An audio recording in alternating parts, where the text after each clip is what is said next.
एक बार राजा कृष्णदेवराय जेल का सर्वेक्षण करने के लिए गए तो वहां पर बंदी बनाए गए दो चोरों ने राजा से दया करने की सिफारिश की। उन्होंने बताया कि वो दोनों चोरी करने में माहिर थे, इसीलिए वे दोनों अन्य चोरों को पकड़ने में राजा की मदद कर सकते हैं। राजा एक दयालु शासक था, इसीलिए उन्होंने अपने सिपाहियों से कहकर उन दोनों चोरों को रिहा करने का हुक्म दे दिया।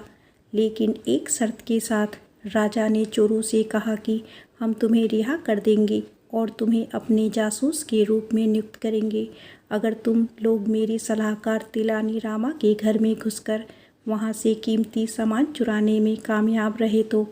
चोरों ने राजा की चुनौती को स्वीकार कर लिया।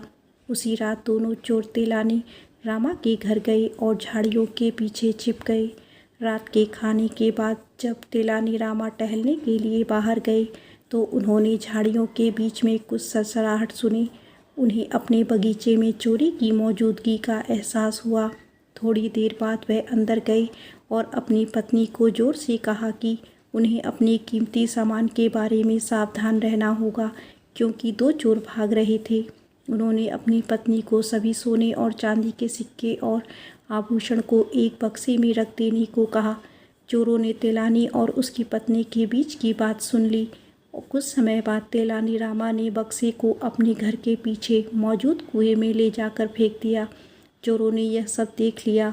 जैसे ही तेलानी अपने घर के अंदर गए, दोनों चोरों ने कुएं के पास जाकर उसमें से पानी निकालना शुरू कर दिया।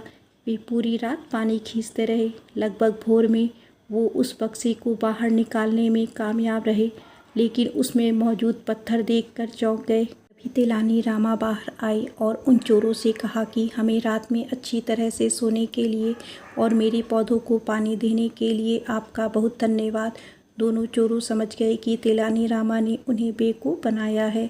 उन्होंने तेलानी रामा से माफ़ी मांगी और उन्होंने उन चोरों को जाने दिया।